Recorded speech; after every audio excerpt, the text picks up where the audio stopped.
Bonjour tout le monde, Josée Durocher pour Humanoïde, le podcast.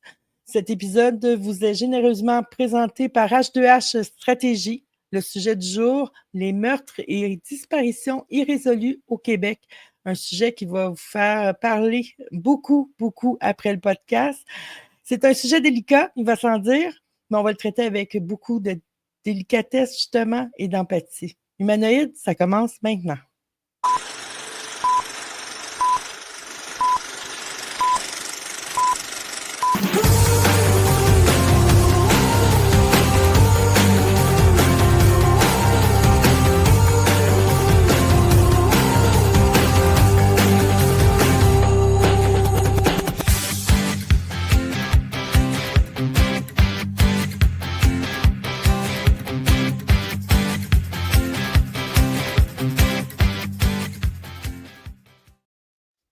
Luc, Christian, bonjour, comment allez-vous?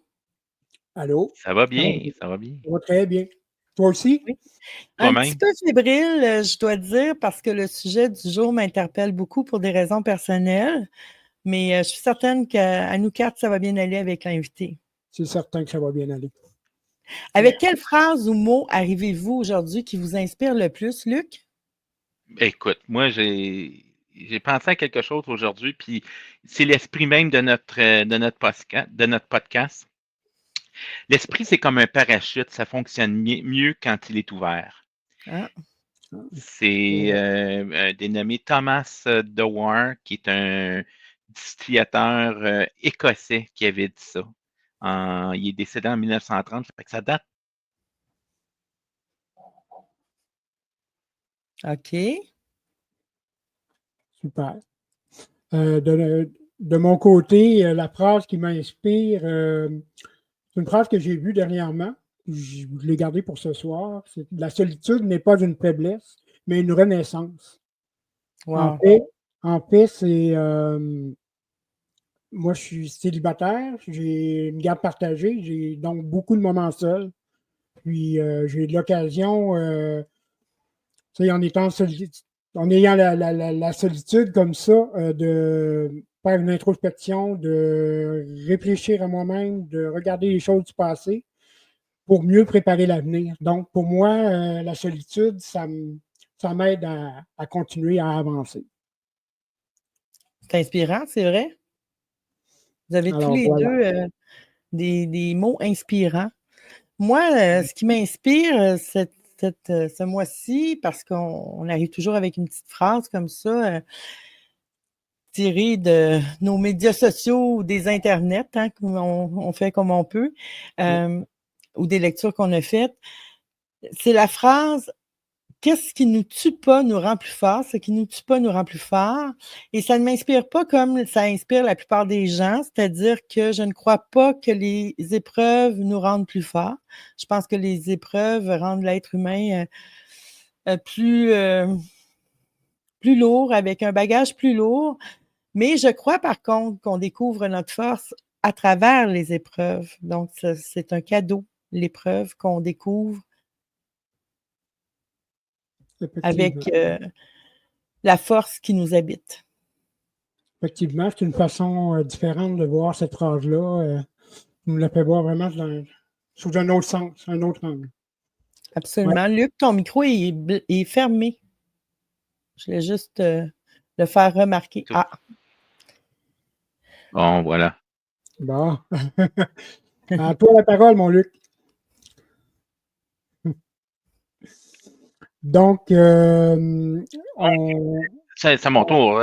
Donc, notre invité cette semaine, c'est Stéphane Luce, qui est le président, fondateur et enquêteur de l'organisme Meurtre et Disparition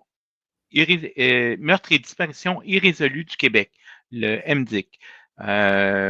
Christian, je te laisse nous faire peut-être un petit topo sur l'organisme.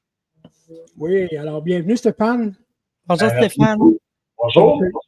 Ça nous fait vraiment plaisir que tu sois là. Je pense que tu étais vraiment la personne appropriée pour nous ce soir parce que on ne se le cachera pas, tu as une histoire quand même particulière. Ta mère a été assassinée une mort vraiment violente au début d'avril 81. Suite à ça, suite à plusieurs démarches, à une enquête et tout ça, tu as décidé de t'impliquer en fondant ton organisme, Meurtre et disparition irrésolue du Québec, je pense, parce que je ne sais pas si c'est parce que tu avais des demandes, on va te laisser tantôt en parler, mais avant de se lancer dans le sujet, dans le vif du sujet, j'aimerais ça que tu me parles un petit peu de ton enfance, de ce qui s'est passé là, pour toi là, avant 1981, là, ta famille, d'où tu viens, ta relation avec ta mère et tout ça. Ben, ça va me faire plaisir de vous expliquer ça. C'est d'ailleurs la première fois qu'on me pose la question. Ça va être intéressant de voir ce que je vais sortir de mon passé. En fait, je suis issu de parents qui se sont rencontrés au Nouveau-Brunswick. Mon père est natif de Neguac, au Nouveau-Brunswick. Ma mère est native de Montréal. Ma mère travaillait chez Bell Canada en 1964. Quand une amie lui a demandé « Hey, je m'en vais à Neguac, là, puis je suis seul, c'est plate tout seul, puis j'aimerais ça que tu viennes avec moi, ça te tente-tu? T'as-tu déjà visité le Nouveau-Brunswick? » Elle dit « Non, jamais été là, je veux y aller. » Fait qu'ils sont allés. Puis elle a rencontré mon père sur le parquet de l'église, et puis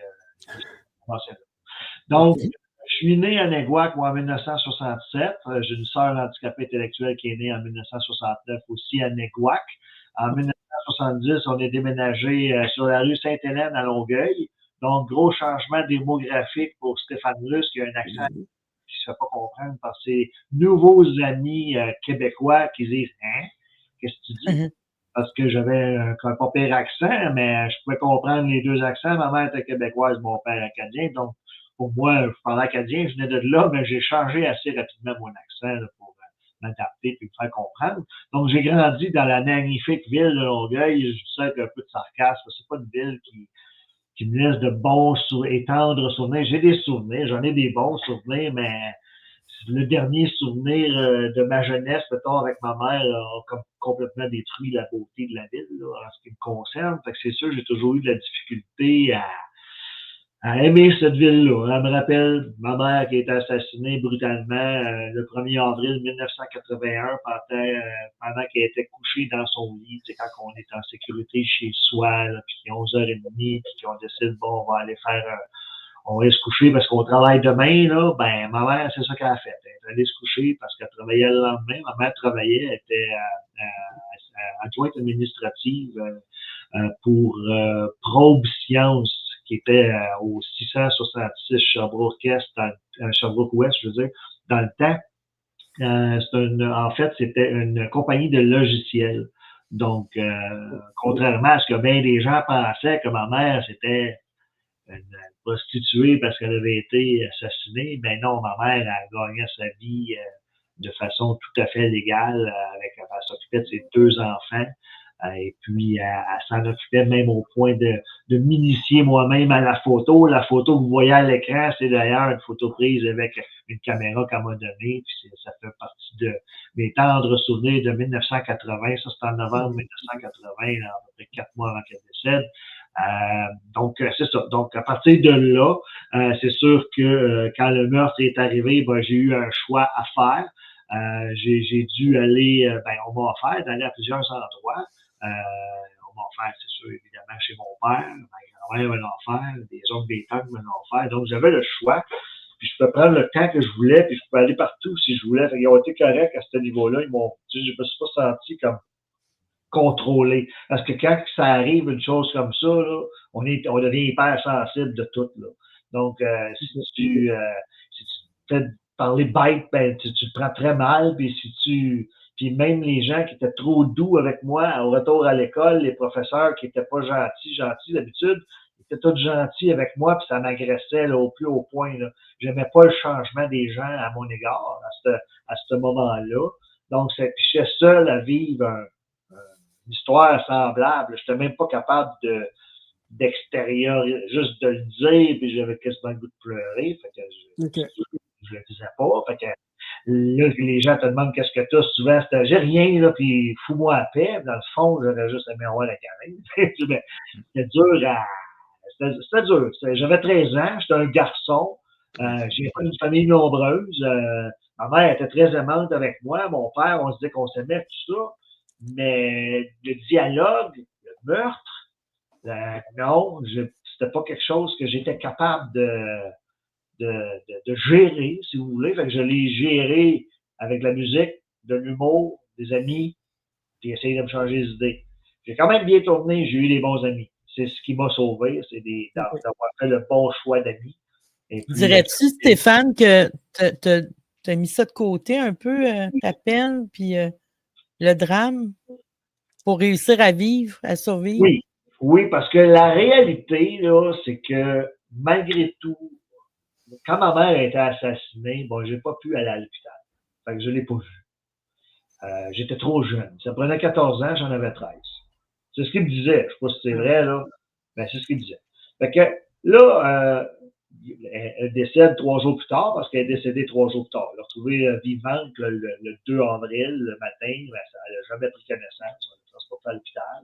Elle est décédée une première fois le 3 avril. Ça, j'ai su ça presque 40 ans plus tard. Puis finalement, on l'a déplogué parce qu'elle était le légume de la veille, le 4 avril. Donc, il y a une décision qui a été prise qu'il n'y avait plus rien à faire avec elle. Donc, quand elle a été, en fait, au salon mortuaire, qu'elle a été, dans son cercueil, qu'il y a eu les funérailles, ben, le cercueil était fermé. J'ai pas vu ma mère. L'autre chose, c'est que ma mère, elle me parlait souvent de la mort, tu sais, parce que moi, ça me faisait peur, la mort. Fait que je posais beaucoup de questions. Puis là, elle me disait, moi, quand je vais mourir, là, tu sais, je veux que tout le monde fasse une fête. C'est joyeux, ça, on passe dans une autre vie. Puis, tu sais, puis c'est le début de d'autres choses. Puis elle essayait de, tu sais, puis c'est beau, il y a des belles couleurs de l'autre côté. Ben, elle racontait tout ça. Puis elle disait, moi, je veux pas de fleurs quand je vais mourir. J'aime pas les fleurs, finalement. Je veux pas avoir de fleurs. Fait que là, ce qui s'est passé, c'est que tout le monde pleurait. Fait qu'il n'y avait pas personne de joyeux. Il n'y avait pas de fête là. Non, mais j'étais déçu. Je savais que c'était pas le moment de fêter, mais je sais pas c'était quoi le meurtre. Je l'ai pas vu. Pour moi, ma mère avait mangé un coup de poing dans la face. C'est ça qu'elle avait eu dans ma tête. Tu sais, jusqu'à temps qu'elle décède. Quand elle est décédée, je dis, mon Dieu, elle a dû manger plus que coup de poing dans la face.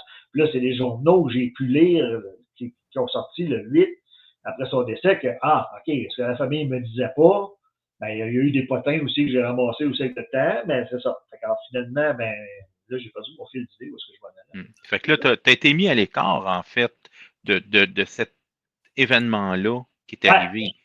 Je me suis mis à l'écart, en effet, dans le sens que j'ai pas voulu en parler, parce qu'à chaque fois que j'en parlais, j'étais soit insulté par des gens qui disaient, ta mère, c'est une pute qu'elle meurt. C'était straight de même. Tu sais, j'avais 13 ans, mes amis en avaient 13, 14, 15, 16. Là, j'allais quand même au secondaire, à l'Académie Michel Provost. Puis, pour la plupart des gens, là, c'est plate, là, mais c'est ce que le monde pensait. Même les adultes, il y en a qui me disaient, c'est-tu une femme qui était... Tu sais, qui sortait, voyons donc. un club, tu sais, c'était tout le temps... C'est comme de sa faute, finalement, tu sais. Fait que moi, ça m'insultait, puis là, au bout de quelques mois, j'ai commencé à dire que ma mère était morte d'une crise de cœur. C'était bien plus simple de même. Aïe, c'est bien trop jeune, ça s'arrêtait là.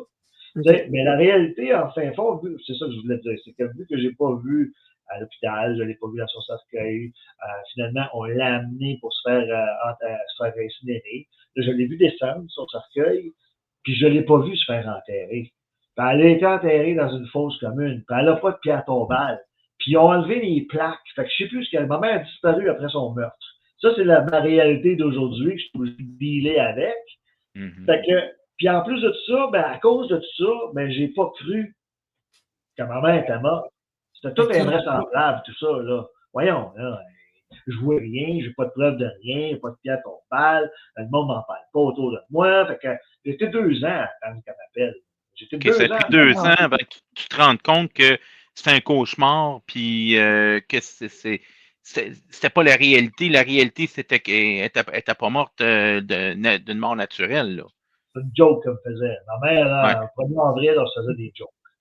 Tu sais, ça, c'était rituel. Elle était le fun pour ça. Tu sais, elle était vraiment Puis, il y en avait une joke, la dernière, une des dernières, le 1er avril, que j'étais à la maison. Fait que ça devait être un samedi à un moment donné. Bon, elle portait une perruque. La mode des années 70 portait une perruque. Toutes les madames avaient une tête en styrofoam avec une perruque dessus. Elle avait mis sa tête en styrofoam, dans les couvertures, sur l'oreiller, avec une forme de corps dans son lit. Puis là, c'était comme ça, elle se réveillait pas le matin. Là. Moi, j'avais eu peur. Puis là, maman. Puis là, je lui voir les femmes, elle n'était pas là. Là, c'était sa joke du 1er avril, ça en a été une. Puis moi, ben, j'avais pris sa tête, puis je l'avais accroché avec une ceinture, sur un crochet de jardinière, comme si j'avais, avec un pyjama pas trop pesant, puis comme si je m'étais pendu.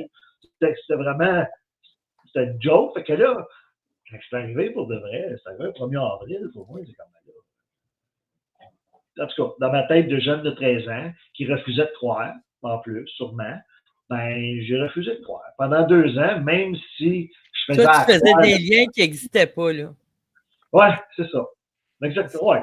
En gros, c'est ça. Fait que finalement, à 15 ans, je me suis dit, ben, c'est quand que j'ai réalisé là, que ma mère était décédée, c'est quand que je suis allé au poste de police de Longueuil, j'ai rencontré l'enquêteur au dossier. J'ai dit, je veux voir les photos de ma mère. Qui est dans son lit, puis je veux voir les photos. Il m'a pris une enveloppe, il m'a pitché ça sur la table. Tu veux, ouais, il dit, regarde-le. Ben voyons donc. J'ai pris les photos dans une enveloppe jaune qui était 5 par 7 à peu près, des photos, il y en a peut-être une vingtaine dedans. J'ai ouvert les photos, puis j'ai vu que c'était des photos noir et blanc. J'ai refermé l'enveloppe, je l'ai pitché, puis ça on dirait que là, je me suis donné chez nous. Ça a commencé là vraiment mon deuil. Ah oui. C'est ouais. Est-ce que tu Avec quel âge à l'époque, Stéphane? J'avais 15 ans. 15 ans. Puis tu te lancé pas comme ça? Mais là, lancé sur la table, comme s'il voulait se débarrasser. Tu sais, c'est plate, là, mais les enquêteurs de Longueuil en 1981. Il y a un gros manque d'humanité. Tu sais, je vais épargner mes mots, là, parce que j'aime pas ça. Tu sais, c'est de la vieille police. Mais la vieille police, elle n'a pas été enlevée pour être remplacée par de la nouvelle. Il y a de la nouvelle police qui s'est mêlée à travers la vieille police avec le temps, puis c'est dur de se débarrasser des vieilles habitudes. Mais ils s'en viennent bien Longueuil. Ils ont donné un bon coup de barre, là, je pense, au niveau des enquêtes. Ils ont résolu de l'irrésolu. Fait que bravo, je leur tape dans le dos, mais j'ai pas de félicitations à leur faire pour avant 1981. Là. Je suis désolé. Là. Ça changera jamais dans mon discours. C'est d'ailleurs la raison pour laquelle vous m'invitez à soir. Parce qu'à cause des réponses puis des expériences que j'ai vécues à la police de Longueuil, ça m'a enragé. Ils se sont pris à la mauvaise personne pour me prendre pour un imbécile. J'ai été pris pour un imbécile plusieurs années, jusqu'à temps que les enquêteurs d'origine quittent pour leur retraite, puis que là, ça change d'enquêteur. Ben là, c'est sûr que mon attitude a changé parce que c'est pas parce que tu n'es pas bon avec moi que celui qui te remplace n'est pas bon non plus. J'ai toujours donné une chance aux coureurs. Puis, dans les nouveaux enquêteurs, là, les 3-4 derniers, là, bravo. J'ai pas grand-chose à dire. Sauf que je suis déçu d'avoir obtenu une réponse primordiale à une question que je pose depuis 1992. Je l'ai su en 2025, puis ça a tout changé, mon discours au complet, juste parce qu'ils ne m'ont pas fourni une information qu'ils auraient pu faire quand je l'ai demandé. Fait que ça a changé un peu la donne, mais c'est correct. Je suis capable de replacer ça dans mon esprit et de travailler avec. En fait, ce qui est arrivé le 1er avril 81, tu avais 13 ans. C'est dans la nuit du 1er au 2 ou dans la nuit du 30 au 1er? La soirée du 1er, donc le 2 au matin, elle a été découverte 11 heures plus tard, 12 heures plus tard. C'est arrivé vers 11h30 le soir, puis à 11h30 le matin, elle était transportée à l'hôpital. OK. Puis toi, tu étais déjà parti à l'école? Moi, j'étais pensionnaire. Je dormais à l'école. Ah, OK. Ma soeur handicapée, elle demeurait au Renfort à Saint-Jean, qui est un centre pour enfants handicapés. Puis moi, j'étais pensionnaire à l'Académie Michel Provost. Fait que mon horaire, moi, je partais lundi matin avec ma mère, je prenais le métro, puis je revenais le vendredi après-midi à 4h, je finissais l'école, je reprenais le métro, je revenais à Longueuil. Fait que la dernière fois que tu l'as vu, c'était le lundi de cette semaine-là. Ouais, puis j'étais pas content après elle en plus de ça. La dernière fois que j'ai vu ma mère, j'étais fâché après, puis j'ai dit, ben oui, c'est ça. La dernière chose que j'ai dit, ben oui, c'est ça. Elle voulait que je me fasse couper les cheveux, je voulais pas me faire couper les cheveux. Fait que là, elle m'avait dit, ben là, si tu veux pas te faire couper les cheveux, ben tu vas passer à la balieuse samedi prochain dans le salon, puis dans la cuisine. J'ai dit, ben ouais, je vais passer la balieuse la semaine prochaine, ça me dérange pas, tu sais. Fait que finalement, j'ai pris le métro, j'ai boudé. Puis quand elle est partie, là, hey, passe une belle semaine, Stéphane, je t'aime. Ben oui, c'est ça. Fait que, tu sais, ça, c'est sûr que ça résonne dans ma tête aussi, mais je me pardonne. Tu sais, j'étais un enfant, je vais avoir les cheveux longs, puis elle me dit un lundi matin qu'il fallait que je me fasse couper les cheveux, ça me tentait pas, puis tu sais, c'est comme ça, puis c'est correct. Tu sais, je le regretterai pas à la vie. Je sais que je l'aurais vu le vendredi, puis je l'aurais dit, hey, qu'est-ce qu'on mange, puis je calme, puis ça se passe une belle semaine. Fait que, tu sais, je suis capable de le gérer, ça, à ce niveau-là. Mais je le regrettais un petit peu au début. Fait que là, ils t'ont appelé au collège? Pardon? T'as été appelé au collège? Ouais, en fait, c'est moi qui étais malade au collège. Quand c'est arrivé, je sais pas, on avait une bonne connexion avec ma mère. Quand ma mère avait mal au ventre, elle fait à l'école, elle avait mal au ventre, c'était fait. Je me disais qu'un collègue jouant à Saint-Razin qui s'appelait, je me suis battu avec dans la classe d'art plastique, on s'était battu avec de la gouache, puis là, j'avais été collé un samedi parce que les Français, quand t'es pas fin, t'as pas des retenues à la fin de l'école, des retenues le samedi, de 8h à 4h, puis tu fais du bled. Fait que je fais ça une fois, cette fois-là. Puis c'est la fois qui m'avait marqué parce que ma mère avait découvert le poteau rose en me disant qu'elle avait mal au ventre. Puis j'ai dit, OK, ça reste de même, tu sais. Puis, mais le 1er avril, au soir, mal au ventre. Mais mal, là, au point là, que le 2 avril au matin, je pleure dans la classe. Pleurer dans la classe pour un gars de 13 ans. Là. Ouais. Puis après, tu sais, parce que ça fait mal. Là. Puis je n'avais pas le droit de sortir. Fait que j'étais comme pris là, puis fait que finalement, ben, j'étais à l'infirmerie, là, ils essayaient d'appeler ma mère, ça ne marchait pas. Ils ont appelé l'employeur de ma mère. Ils ont dit, ben, pas rentré. Fait que là, ils se demandaient, OK, ils ont appelé la mère. Fait qu'ils ont appelé ma grand-mère. Ma grand-mère, non, elle n'est pas rentrée. Elle a dit à son fils, mon oncle, qui habitait avec elle, tu peux aller voir chez Thérèse, chez Roxane. C'est là, puis c'est lui qui s'est déplacé, il était dans l'auto, puis la porte d'en avant n'était pas barrée, elle était entrouverte un petit peu. Il l'a ouvert, il était inquiet. Il est dans la chambre, là, il a vu la scène de Ah, mon Dieu. Oh, oui, c'était quelque chose. Là, il a paniqué. Là, je sais pas, même lui, il ne sait pas s'il a essayé de téléphoner. Il s'en souvient pas. Quand je lui demande, il dit, je me souviens pas. Il me semble que non, je me souviens, je pense pas. Il est en état de choc. Ouais, lui, c'était pas le télé. Il voulait pas rester là, probablement, probablement. Tu sais, moi, je vais aller à la police tout de suite. Je peux pas aller, pas faire, puis, heureusement, c'était pas loin. Fait que c'est ramassé à la police à toute vitesse, ils se sont ramassés à la maison. Ils ont ramassé ma mère, puis là, ça n'a pas été traité comme un meurtre, c'est encore vivant. Donc, tout le monde, les ambulanciers, les policiers dans la maison, ah oui, on marche partout, puis on fait pas attention, puis on peut pas les en vouloir. Mais quand on trouve quelqu'un blessé à ce point-là, là, j'espère qu'aujourd'hui, ils vont pas pareil. J'espère qu'aujourd'hui, ils vont dire, on va faire attention au cas où qu'elle décède et qu'elle parle pas. Ben oui. Pour protéger la scène de crime. J'imagine qu'il y a eu de l'amélioration à ce niveau-là. Mais c'est comme ça qui se passe. On le souhaite qu'il y ait eu Excuse-moi, vas-y, Christian. Oui, j'allais dire, on souhaite qu'il y ait eu de l'amélioration parce qu'après ça, il y a eu l'enquête, puis il y a eu beaucoup de choses qui ont été bâclées, puis il y a eu aussi des preuves qui ont été éliminées. Peux-tu un petit peu nous en parler? Bien sûr, mais en fait. De l'enquête, puis de la suite des choses, là. Ben, j'ai fait comme toute la plupart des familles qui sont inscrites chez nous, j'ai fait confiance à la police. Hein? Parce que quand une affaire de même arrive, ben, tu te dis, regarde, il y a un meurtrier qui va se faire poigner, la police est bonne, puis il devrait être bon pour te prendre, puis tout ça. Fait que j'ai laissé ça aller, là, à 16 ans. Pour vous dire, j'ai donné la chance en masse. Pendant ces 16 années-là, j'allais voir l'enquêteur au dossier, tu sais, puis le primaire, parce qu'il était deux, là, il y en avait un en tête, puis l'autre qui suivait, le sorti suiveux. Fait que j'allais voir le principal pendant jusqu'en 90 à peu près, peut-être un bon 9 ans, là, jusqu'à temps qu'il se fasse mettre dehors de la police. Il s'est fait mettre dehors de la police, Okay. des raisons X. Et puis, là, après ça, j'ai été voir l'autre, mais juste pas mal plus tard, là, en 1997, là, ça faisait 16 ans. Donc, j'ai toute une période de 90 à 96 là, que j'y ai pas été. J'avais des enfants, je commençais à faire mes enfants. Fait qu'à un moment donné, ça commençait à me titiller. Puis là, ce qui se passe avec cette enquête-là, je voyais moins ma famille, fait que j'avais moins de feedback de ta famille, même si on n'avait pas de feedback. Fait que là, j'ai décidé que là, moi, ça me tentait d'en faire de la photo. J'ai sorti le laboratoire à ma mère, puis pour une millième fois, je me demandais ce qu'ils sont les négatifs qui venaient avec le laboratoire. Ben, j'ai quand même comme 3-4 ans de photos. Comme vous avez vu tantôt, en noir et blanc, on a développé les films et les photos. On passait 36 pauses par fin de semaine. On les développait chacun. Ça fait quand même 72 pauses à deux, à toutes les fins de semaine pendant plusieurs années. Tu sais, puis c'était notre data, on aimait ça. Fait que toutes ces photos-là, je les ai pas eues avec mon laboratoire. Fait que j'ai posé la question à la famille, j'ai posé la question partout, puis à un moment donné, j'ai dit, bon, il reste la police, puis il reste le suspect.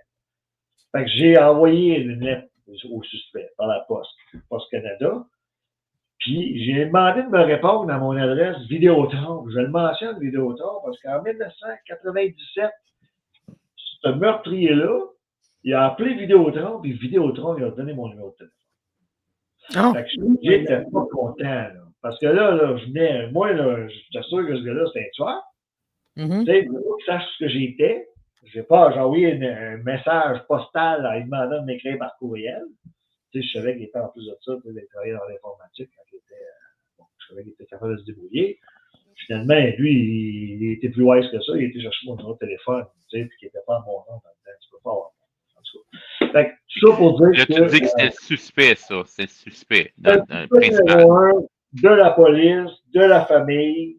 À un moment donné, moi, il est tombé suspect numéro 2. Je suis tombé avec d'autres types de suspicions dans ma tête jusqu'à temps que je puisse aller chercher des réponses. Là. Mais j'ai toujours comme été très, très. Je ne suis pas narrow-minded. J'ai pas l'esprit tunnel. Là. La vision tunnel, moi, je vois à large, là, puis amène-en de l'information, je vais la traiter. T'sais, donc, ouais. Fait que c'est ça. Okay. J'ai pas encore le film. En 81, quand l'événement est arrivé, tes parents, étaient-tu encore ensemble? Non. Mon père avait sa copine depuis 6 ans. Il habitait avec. Et puis, il était séparé depuis 10 ans. Donc, mais la relation était bonne parce que ben, j'en étais témoin. Même d'ailleurs, la fin de semaine d'avant, pas la dernière fin de semaine, l'autre fin de semaine d'avant, on avait été invités à aller au centre où ma soeur était. Puis, on avait embarqué avec mon père, justement. Fait que ma mère avait dit, hey, tu venir voir ce qu'elle est ta fille, puis ça. Fait, je trouvais ça le fun qu'ils étaient capables de se parler. Des fois, je les entendais se parler au téléphone. Là, dire, j'ai un problème avec le foot, je vais aider là-dessus. Tu sais, puis mon père, tu sais, la relation était bonne. Avec Steven, ce gars-là, c'était son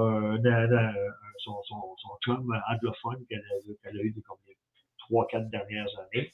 Lui, c'était un autre type. Moi, j'ai pas vu de violence, mais ma mère aurait manifesté sa violence à sa sœur, tu sais. Puis à d'autres membres de leur famille, tu sais, elle ne m'a pas parlé à moi, évidemment. J'étais tout petit, mais j'aurais pas été content d'apprendre ça non plus. Je serais devenu peut-être pas fin avec lui. Tu sais, j'aurais pas accepté ça. Fait que c'est ça. OK. Fait que là, de 81 à 90, à peu près 91, il y a eu une première enquête. Là, tu as laissé ça aller. Puis en 97, tu as repris ça. Ouais. Avec quoi en tête? Je vais avoir mes négatifs. Fait que, vu que le suspect m'avait répondu qu'ils n'avaient pas, puis qu'en plus de ça, à travers ça, ben, j'ai échangé avec lui, j'ai parlé au téléphone. Là, j'ai vu où est-ce qu'il était. J'ai dit, je vais aller le voir. J'ai décidé d'aller le voir, pareil. Puis quand j'ai été le rencontrer, ça c'était en novembre 97, je rentre dans un centre de soins de longue durée. Puis je pensais qu'il était employé. Là, il y a un monsieur en chaise roulante qui m'accueille, puis il dit, Stéphane Luce. Je dis, ouais. Il dit, hi. C'est ça, c'était lui. C'était en chaise roulante. Ouais, il avait mangé de volée. Il s'est fait battre, lui, en 1988, à coups de soulier, donc à coups de pied. L'arme du crime, c'est un soulier, là, mais c'est des coups de pied, actuellement. Il était dans un bar, puis il a eu des séquelles toute sa vie. Dans la chaise roulante, il était dans le coma 2 ans et demi de temps, de 1988 à 1990. De 90 à aller jusqu'à 2000, ben, il était dans le soin de longue durée jusqu'à temps qu'il marie son infirmière en 2000, à peu près, 2001. Puis là, jusqu'à son décès au mois de novembre dernier. Là. Donc,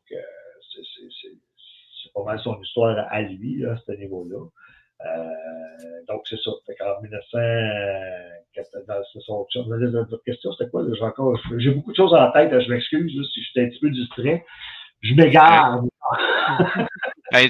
Notre rôle, c'est justement de te faire, de te poser les bonnes questions. Fait que ce gars-là était suspect pourquoi? Justement pour ça, quand je prenais une bière, il devenait un petit peu plus violent. Je sais pas qu'est-ce qui s'est dit vraiment, là. C'est ça qui est sorti le plus. Moi, j'ai rien vu. Même que j'avais de la difficulté à croire que c'était lui. Quand j'étais jeune. OK. Quand je l'ai rencontré en 97, il m'a dit, Stéphane, ça fait 16 ans que j'attends que tu viennes me voir. Je dis, ouais, Steven, ça fait 16 ans qu'on me dit que tu as tué ma mère. Je veux dire, tu aurais pu m'appeler, tu aurais pu faire quelque chose. Là. Ben oui. Lui, là, puis avec un anglais là, très.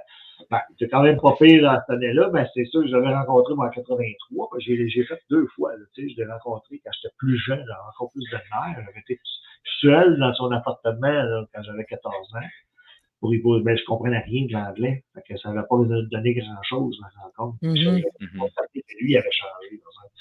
Au lieu d'avoir la barbe, les cheveux longs en arrière, puis tout l'équipement de photographie dans la maison, il était rendu rasé, plus de barbe, juste du stock d'armée.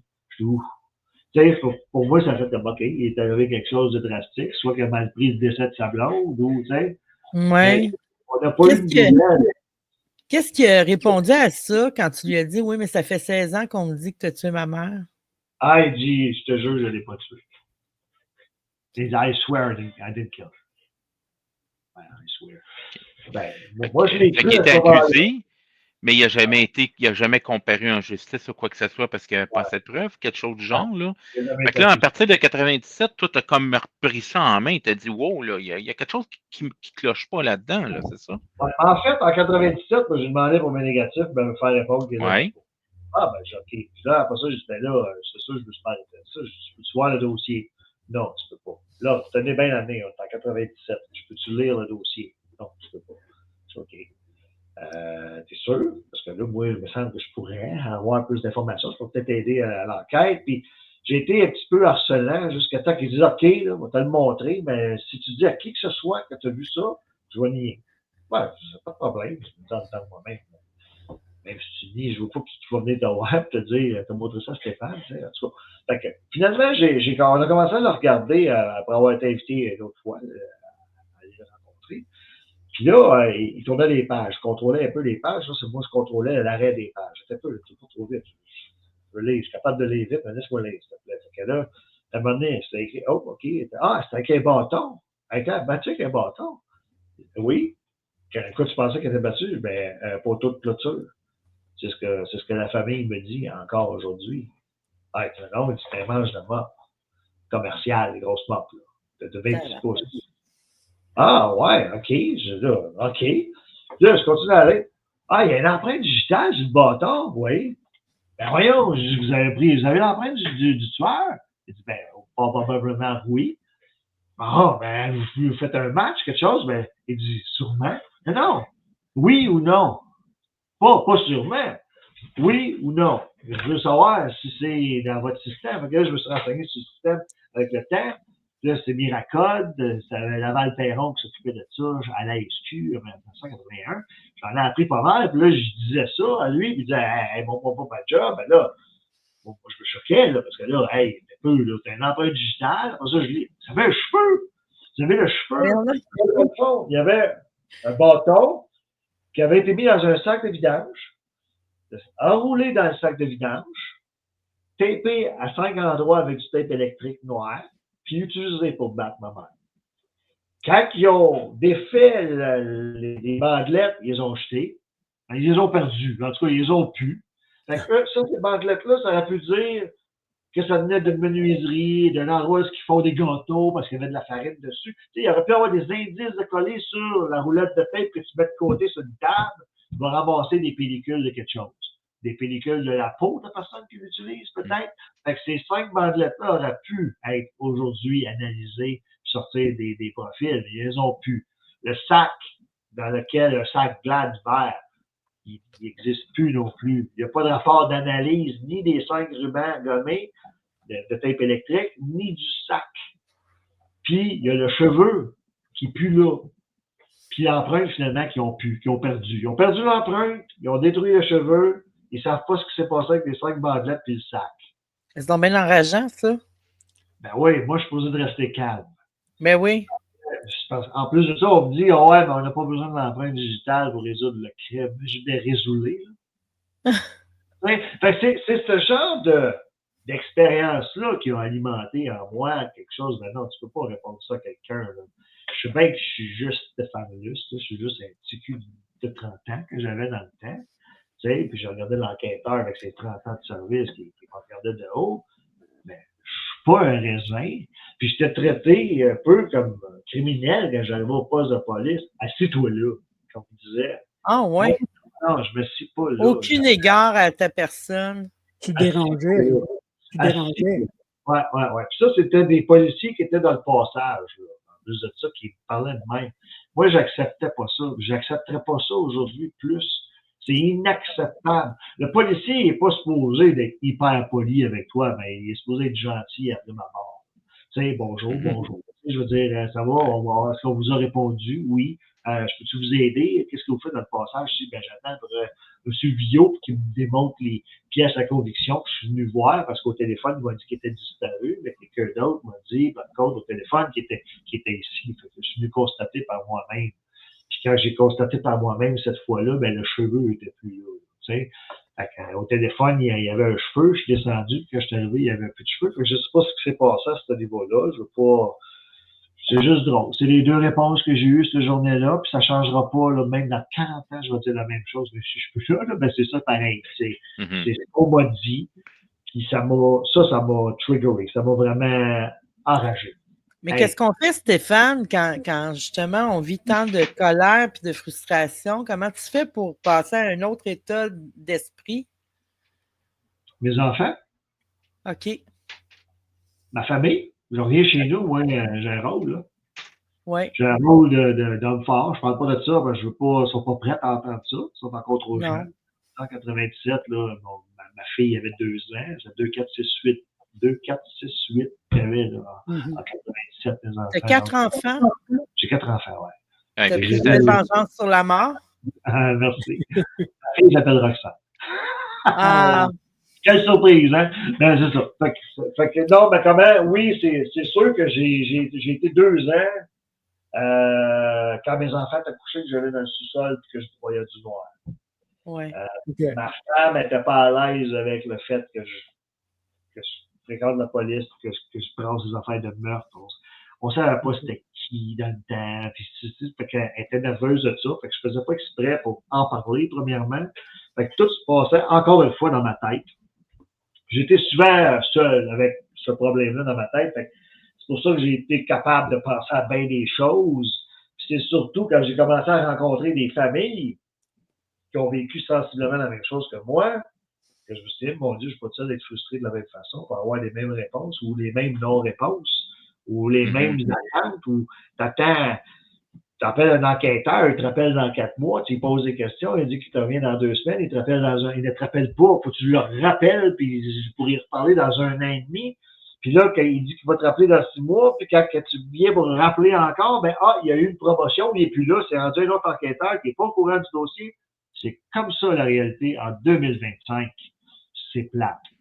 Dis-moi, Stéphane, avant de commencer à parler de MDick, t'as-tu déjà consulté, toi, pour ça, psychologiquement? Non? Une fois, j'ai été comme forcé parce qu'à l'école, j'étais distrait, j'étais dissipé un peu, j'étais énervé. J'étais toujours souriant, mais dérangeant. Tu sais, j'étais fatigant. Même aujourd'hui, je pense que je me placerais moi-même. Je me disais, hey, calme-toi. Mais là, on avait été voir, on m'avait demandé d'aller voir le psychologue de l'école pour qu'il m'aide en fait à établir c'est quoi le problème que j'ai vraiment, puis pourquoi que je suis pas à mon affaire finalement, parce qu'il me trouvait bien intelligent. Tu sais, j'ai toujours été quand même bright, là. Tu sais, je me suis jamais fait traiter d'idiot parce que je pensais drôle, là, mais j'ai toujours eu des bonnes idées, tout ça. Puis mes professeurs me disaient tout. Bon, on est déçus, tu sais, que ça me semble que tu as plein de potentiel, puis tu fais rien. Puis moi, comme je vous ai dit, ma mère est morte d'une crise cardiaque, c'est tout. Je n'ai pas parlé de rien de ça à mes professeurs, puis il n'y a pas personne qui doute de ça. Fait qu'ils pensent juste que j'étais un petit rigolo là, qui fait le rigolo. Ouais. Fait que toi, tu as vécu ça, puis tu n'avais personne pour te confier? Non, personne. Même pas une sœur. Ma sœur est handicapée. Je peux même pas, à mon égal, à moi, là, si j'avais eu une sœur, on aurait vu, ma sœur vit la même chose que moi, on aurait pu se parler. Tu sais, ça m'a manqué, mais j'ai eu la famille, frère, sœur de ta mère. C'est ça, c'était des oncles et tantes, mais qui, quand on se voyait, ma grand-mère était là. Fait que si on en parlait, ma grand-mère, ça la mettait à l'envers. Il y avait un malaise. C'était difficile. Moi, j'aimais parler de ma mère avec ma grand-mère, mais je ne pouvais pas aborder le sujet en premier. J'aimais mieux qu'elle dise « Ah mon Dieu, tu te fais penser à ta mère », qu'elle part à pleurer. Puis là, je posais plein de questions sur ma mère. OK. Elle pleure. Tu l'as pas provoqué, ça. Ben non, puis là, je sentais qu'elle se vidait de...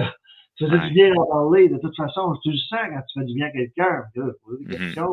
J'ai eu des réponses, mais pas sur le meurtre. Tu sais, sur ma mère, sur sa vie, sur sa relation, sur comment est-ce qu'elle était. Sur sa personne. Ouais, jamais sur le meurtre. Je trouvais qu'elle faisait pitié, ma grand-mère. Tu sais, elle était... elle passée à sa fille. C'était triste. Fait que là, sans support, par toi-même, tu as commencé à poser des questions, à essayer de faire comme une deuxième enquête, on pourrait dire. Est-ce que tu étais dans cette optique-là, t'étais-tu comme en confrontation avec le service policier ou tu étais plus comme, ben écoutez, je veux essayer de trouver des réponses, qu'est-ce qu'on peut faire, puis qu'est-ce que je peux faire pour aider?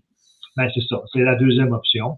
Moi, je veux trouver des réponses, qu'est-ce que je peux faire pour aider, mais la façon qu'on me répondait, c'était comme, fais de l'air, voilà, pas besoin de toi, tu finis là, je ne prends pas de police. Pour qui tu te prends? Dis-moi pas comment faire ma job. Quand j'ai commencé à parler de l'ADN, moi, j'ai parlé de l'ADN en novembre 97 au police de Longueuil. Puis il me disait, montre-moi pas ma job, là. Ça se fait pas des tests d'ADN de toute façon. L'orgueil mal placé. Ben oui, ça se fait sur le cheveu. Puis là, j'ai même un courriel, là, parce qu'en 97, j'ai un courriel de l'Institut Louis Pasteur qui me confirme. Là, dans ce courriel-là, j'avais posé la question, je serais un cheveu qui n'a pas de racines, là. On peut ça avoir de l'ADN? Ils m'ont répondu qu'il pouvait y avoir une quantité infinitésimale de la racine sur le cheveu qui pourrait, oui, avoir de l'ADN.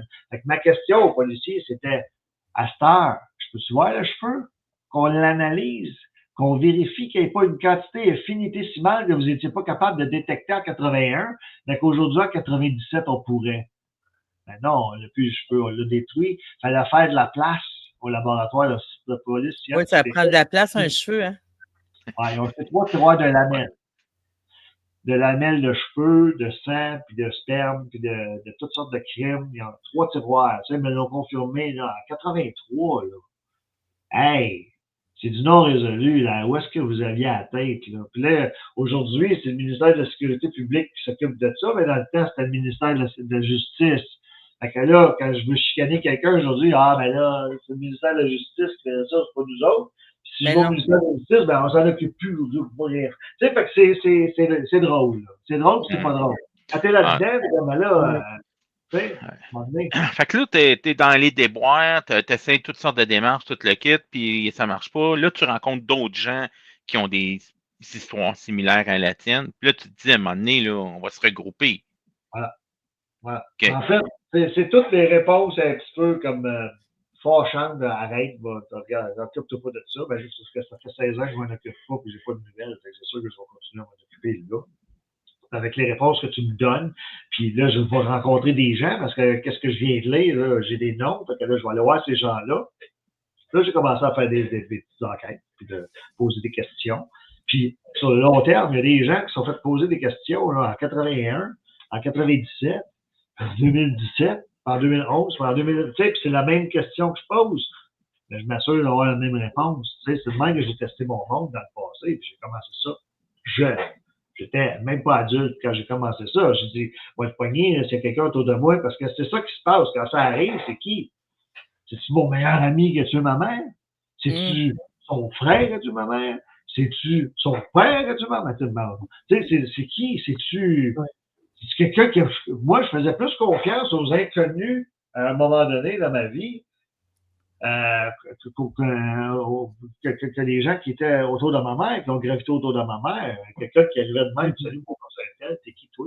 Ah, il ne prenait pas, il n'y a pas de danger, il y a zéro danger avec ces gens-là. Tu sais, c'est sûr, j'aurais pu me faire duper, mais c'était quand même comme ça que je pensais. Fait que tu te méfies là, tout le temps, finalement. Fait que là, j'ai décidé, là, à un moment donné, j'ai décidé de vouloir donner de la visibilité. Parce que là, je me rendais compte que ça, on ne parle plus du meurtre de ma mère, mais ça veut dire qu'il est résolu. Okay. Moi, je me suis fait questionner au moins minimum 25 fois dans ma vie, on m'a posé cette question-là. Hey, le gars qui a tué ta mère, là, il est-tu sorti? Ben, j'ai pas c'est ça. Il n'est même pas rentré. Il n'est même pas rentré. Fait que si ces 25 personnes-là pensaient qu'il était rentré, imaginez-vous dans le restant de la population. Ouais. C'est sûr que tu n'entends plus parler d'un meurtre irrésolu ou tu n'entends plus parler d'une disparition, mais ça veut dire qu'il a été retrouvé ou ça veut dire que le coupable a été retrouvé aussi. Donc, ça, c'est faux. Fait que j'ai voulu, moi, rendre ces victimes-là visibles, les mettre sur des trocs.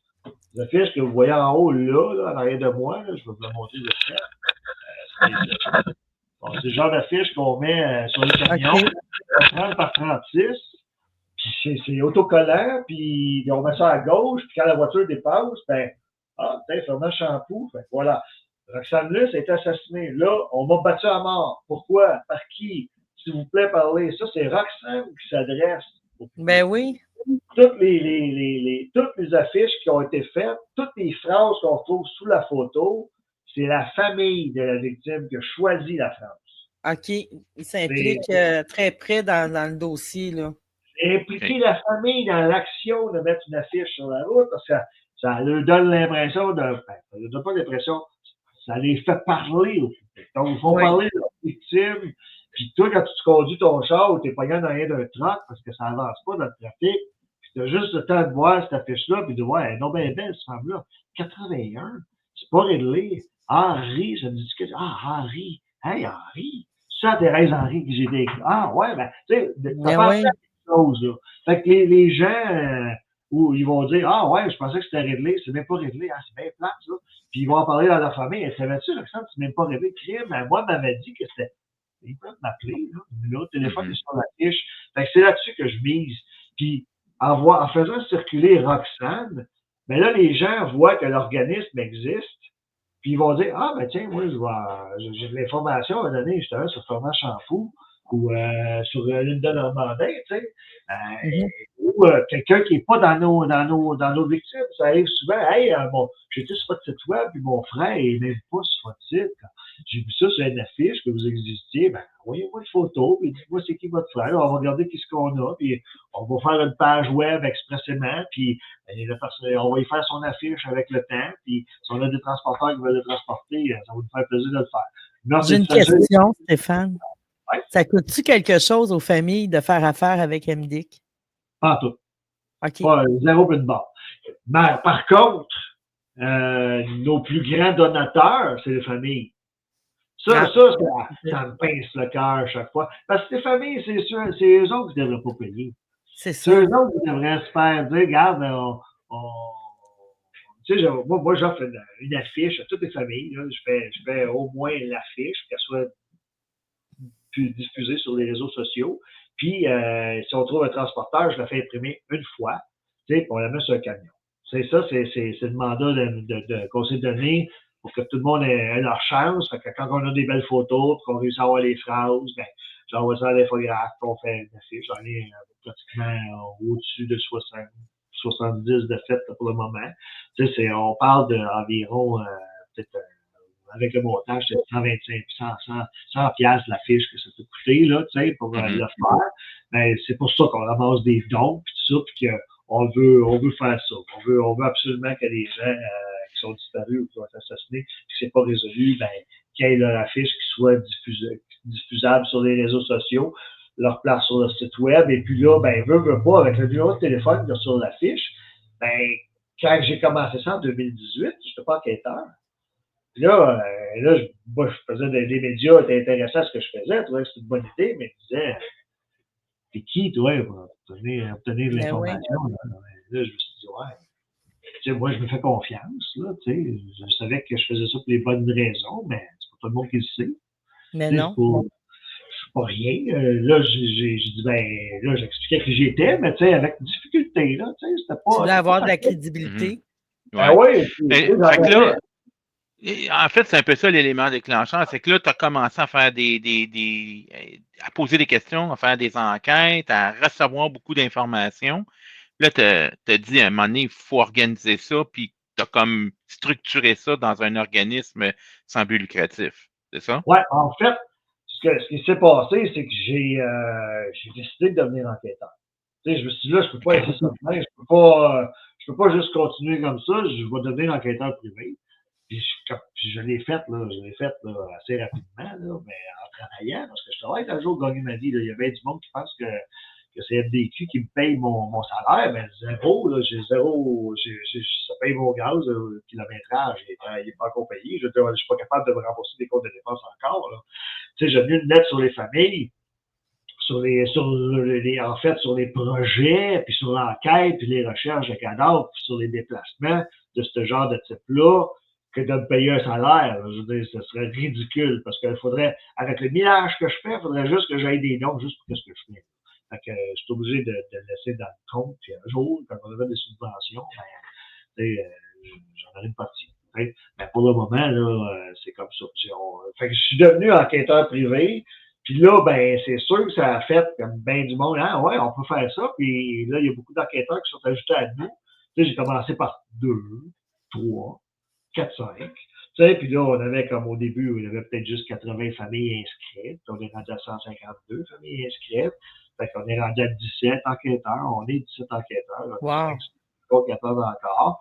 Ils ont tous des dossiers avec lesquels ils s'occupent et ils sont tous en contact avec les familles. Donc, on va chercher l'information à la famille, par la famille. La famille va l'obtenir de la police. Donc, la police ne le donne pas, il faut y aller par la famille. Là, après ça, on a des noms, on a des témoins, on a des suspects qu'on va pas voir tout de suite. Il y en a qu'on va voir, mais il y en a d'autres qu'on va pas voir tout de suite. Donc, là, on peut beaucoup travailler avec ça. Fait que juste ça nous donne beaucoup, beaucoup d'informations, puis ça peut nous amener à faire des petites découvertes. Si ça s'est produit là, à quelques reprises chez FD. On a Marie qui a élucidé, Marie Saint-Germain, qui était l'ancienne vice-présidente qui est suivie, qui a élucidé le cas de Patricia Ferguson. C'est sûr, avec l'aide de l'équipe, évidemment. Puis là, on a aussi Diane Manouin qui a été découpée en plusieurs morceaux, mis dans une valise. L'ensemble des chutes Montmorency retrouvées dans le fleuve quelques jours plus tard par des jeunes qui allaient à la pêche. C'est ça, on a réussi à reconduire un témoin à l'inscrit, que ce témoin-là donne l'information qui a été corroborée par un autre. Le suspect a été rencontré et puis bon, malheureusement, le suspect de 83 ans s'est lancé en bas du 8e étage après la visite de la police. Ça m'a dit quand même assez long. Fait que la SQ a mentionné qu'on avait fort probablement fessé le clou sur la tête. Fait que, tu sais, mais il n'y a pas eu de procès, donc on peut pas dire que c'est résolu. Vous n'avez pas retrouvé des ossements dernièrement? Oui, ça, c'est les deux autres qui s'en viennent. OK. Juste pour revenir en arrière, Patricia Ferguson, le suspect, il y a quelqu'un qui est accusé là, pour homicide involontaire actuellement. Ça va être dans les tribunaux là, au début de l'année 2026. Fait que c'est quelque chose qui est à surveiller. Serge Audette, son nom, c'est le meurtrier de Patricia Ferguson.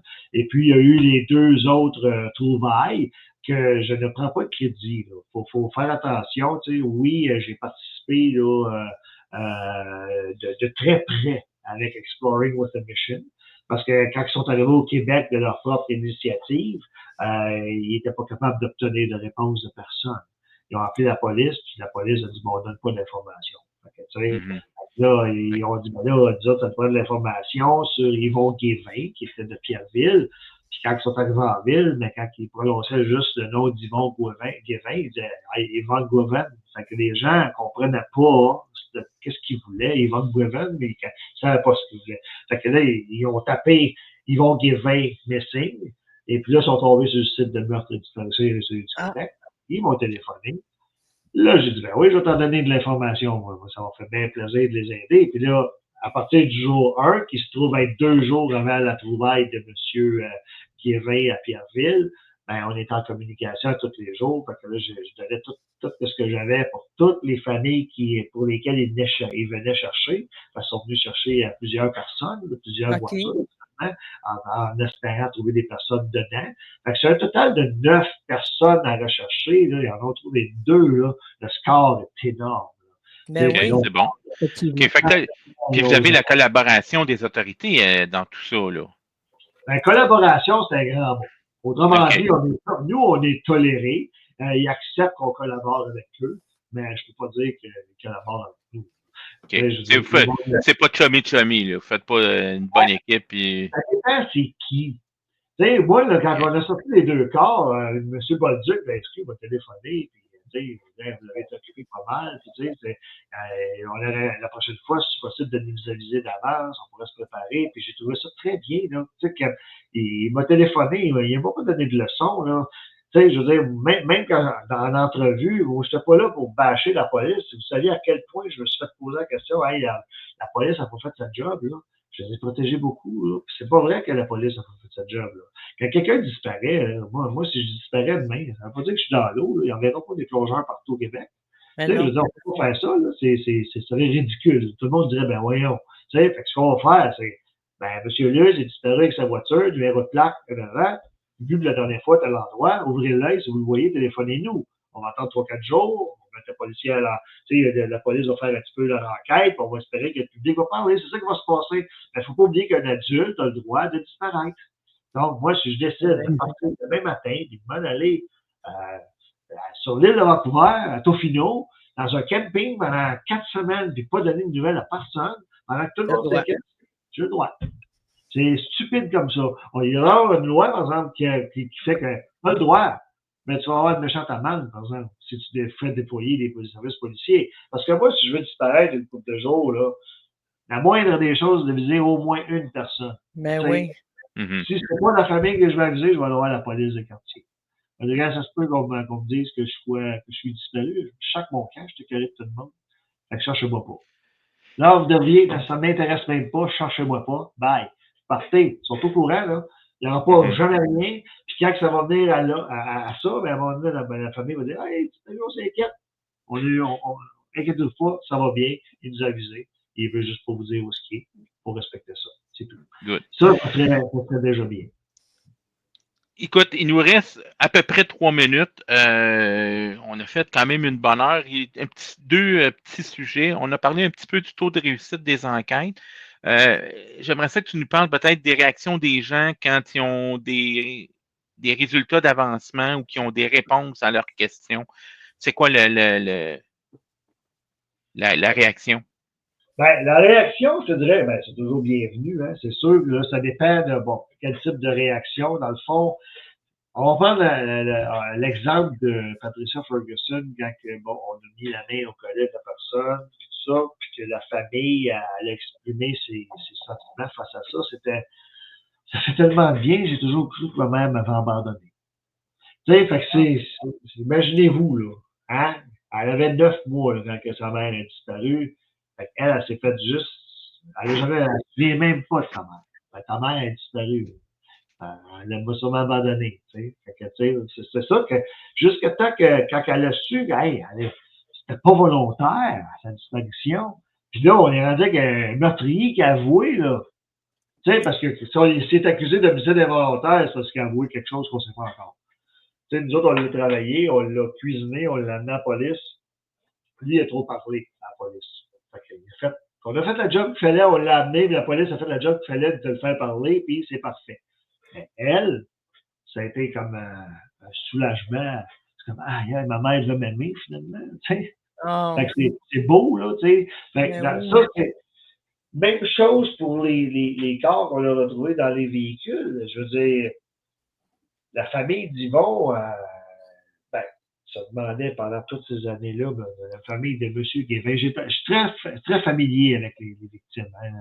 Puis d'ailleurs, quand je parle, mettons que je parle de Hélène Mona à sa sœur, Nicole, ben ça se peut que j'appelle Nicole Hélène. Je suis terrible pour ça, mais je parle de mes. Il me pardonne pas. Mais j'ai comme tendance à Bon, j'ai encore perdu mon fil d'idée. C'était quoi la... Fait que c'est ça, en fait, c'est de savoir c'est quoi la réaction. Fait que la réaction est bonne des gens. Ouais. Pour terminer, nous autres, notre but, c'est de faire connaître ta cause, puis d'avoir le côté humain qui est en arrière de ça, mais aussi de savoir comment les gens peuvent aider. Comment les gens qui voudraient aider le MDIQ pourraient le faire? Ben écoutez, nous autres, notre plus grande difficulté, là, ben, tout le monde s'en doute, là, c'est financier. Hein, on a 0 subvention. On a reçu quelques contributions discrétionnaires du ministère des Affaires autochtones. On en a reçu une du ministère de la Sécurité publique. Fait que déjà là, c'est quand même bien parce qu'ils connaissent notre existence, puis ils reconnaissent notre travail. Ben, tu sais, on a reçu 2000 en 3 paiements. Fait que ça peut vous donner une idée que 2000 $, là, je vais à Chandler, puis je reviens, là, puis 2 voitures, puis il n'y a plus, là, on n'a même pas dormi nulle part. Donc, c'est pas compliqué à ce niveau-là. Par contre, moi, ce qui me dérange le plus, c'est que quand une famille me dit, hey, tu peux-tu te déplacer pour aller à telle place, ou tu peux-tu venir me rencontrer, puis que je suis obligé de les faire attendre. Parce que c'est pas le bon moment là. Faudrait qu'on vende plus de commandites parce qu'on a quand même des gens, des compagnies qui nous donnent des commandites qu'on vend à moitié prix. Donc, vous pouvez aller sur notre site web, dans contribuer dans le haut, là, puis vous allez voir notre magasin, nos commandites, et puis bon, vous allez c'est ça. Puis là, on a une dégustation de vin fromage qui s'en vient le 6 septembre. Donc, ça, c'est une façon qui pourrait grandement nous aider. Les commandites nous aident beaucoup parce que si vous prenez, on va prendre un saut en parachute qui vaut 250 $, ben, on le vend à 125.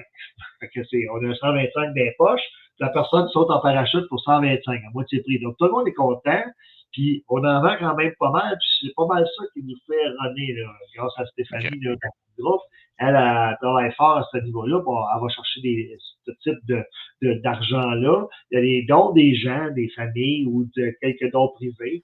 Là, dernièrement, on va recevoir un don d'une compagnie qui a décidé de donner parce qu'on peut quand même faire des reçus de dons pour fin d'impôt.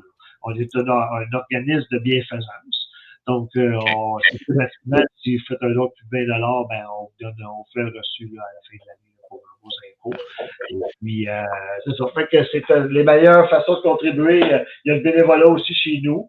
Mais ça dépend toujours de votre localisation, puis où est-ce que l'activité se produit. Fait que malheureusement, là, on a comme 400 bénévoles à travers le Québec. Ben, quand on a une activité à Saint-Hubert, on a besoin de 3 bénévoles, ben, sur les 400, ben, il en reste 397 qui ne peuvent pas nous aider. Mais le monde a pas la bonne place pour ça. Sauf qu'au niveau des dons, c'est difficile. Je pense que les gens, ils n'osent pas trop donner pour cette cause-là, puis je trouve ça dommage. Fait que, des dons, ça peut vous aider, puis du bénévolat. Ouais. C'est quoi votre objectif pour la dégustation vin fromage? Ah, ben, en fait, c'est de 120 places. 40, c'est ça. On a 120 places. Donc, c'est d'atteindre ces 120. En vendant ça, on va faire assez d'argent pour au moins avoir la moitié de la cagnotte qu'on a besoin pour s'équiper comme Exploring with a Mission. Parce que ce qu'on veut faire quand ils vont revenir, parce que William McIntosh, il revient me voir, en fait, vers le 1er avril, c'était en 2026. Puis là, on va faire une stratégie pour tous les gens, parce qu'il y en a d'autres qui sont rajoutés. Là, on en a trouvé 2, mais il y en a d'autres qui n'avaient pas été listés, donc on les a rajoutés. On va faire un plan de match, puis j'aimerais que MDIQ soit équipé de la même façon qu'Exploring with a Mission pour pouvoir les suivre, puis avoir des bénévoles qui apprennent avec du travail qui est fait par les Américains, par Bill, puis qu'on développe cette expertise-là de recherche. Parce que quand il va être reparti, Bill, après avoir passé quelques semaines au Québec, on n'aura pas fait tous les endroits au Québec, il va en rester d'autres à faire. On va vouloir continuer, puis on va avoir l'équipement. Puis j'ai calculé que ça nous prendrait un bon 15 000 $ pour juste atteindre cet objectif-là. Fait que si on pouvait avoir 15 000 $ qui nous tombaient du ciel, demain matin, là, on a un beau Zodiac avec le moteur en arrière, la batterie, les panneaux solaires, les 3 sonores, puis tout qu'est-ce que ça prend pour travailler finalement avec la petite remorque. Fait que c'est ça qu'on voudrait. Ça, c'est pour le moment, c'est vraiment ça. Puis pouvoir continuer de se déplacer à la rencontre de ces familles-là. Parce que quand on va les rencontrer, c'est c'est différent. C'est pas comme juste parler au téléphone ou se voir sur Zoom. C'est comme si tu te déplaces pour venir me voir. Il y a un rapport humain, c'est ça. Ouais, on va prendre un café, puis je vais te conter d'autres choses, puis là, on va plus loin des souvenirs. Je suis pas un enquêteur, moi, qui dit ouais, dis-moi ce que tu as ouais, où tu étais, puis non, on commence pas à faire ça. Je suis friendly, je veux savoir ce qui s'est dit, je veux savoir ce qui s'est fait, je veux savoir ce que tu penses, je veux savoir, même si tu as un doute, je me baserai pas sur ton doute, je veux savoir ce que tu penses. Je veux savoir ce que ta mère, ton frère, ta soeur, tout ce beau monde-là pense, pour me faire une idée globale de comment peut-être penser comme la famille sans croire comme la famille. Parce qu'il faut pas se laisser berner, là. La famille peut faire erreur. Moi aussi, je peux faire erreur. Tout le monde peut faire erreur. Il faut se fier sur ce qu'on constate. Et non pas sur les faits, oui. Exactement. Ben écoute, c'est étourdissant. Tous nos invités, je pense qu'on va toute la gang, il va falloir faire un deuxième podcast. Parce qu'on a encore des questions, je suis convaincu de ça. Merci beaucoup, Stéphane. Ben, merci de votre intérêt. Vous avez été très gentil. Puis bonne chance avec Humanoïde. Merci. Avant que tu nous quittes, Stéphane, moi, à chaque mois, je vais prendre l'habitude de sortir une phrase issue de mon livre M pour aimer. J'en ai choisi une en ton honneur. Ah oui? Oui, ça va comme suit. C'est « Aime le guerrier d'amour en toi. Il a combattu 1000 combats. Il est toujours debout. » C'est très bien. Ça me représente bien. Je l'aime, le guerrier en moi. Oui, hein, j'imagine. Tu fais bien de l'aimer. Puis bravo à toute ton équipe. Oui, c'est très important, l'équipe. Puis on va se voir le 6. Oui, on va y aller le 6. Ah oui, c'est bien cool, ça. Oui, on va le voir le 6. Merveilleux. Cool. Voilà. N'oubliez pas d'acheter vos billets là, avant. Là. Oui, certain. Merci, Stéphane. Bye-bye. Merci beaucoup, Stéphane. Ouais. Ciao. Hey, un bel épisode encore une fois. Oui, c'était. Moi, j'avoue que j'ai été ébranlée un petit peu là, à quelques reprises. Là. Ben oui, effectivement. Là-dessus, avant de terminer, je voudrais remercier notre commanditaire, H2H Stratégie. Oui. Je veux rappeler aussi à ceux qui nous suivent qu'ils peuvent voir le podcast sur Facebook, sur YouTube, sur Spotify, ainsi que sur Balado Québec. On vous prépare des épisodes, là, des prochains épisodes vraiment intéressants aussi. On a des invités de bouquet jusqu'au mois de janvier. Donc, plein de sujets. Si vous avez des idées, faites-nous en part via la page Facebook. Puis sinon, salutations à vous autres. José, je te donne le mot de la fin. Humanoïde, ça se termine maintenant.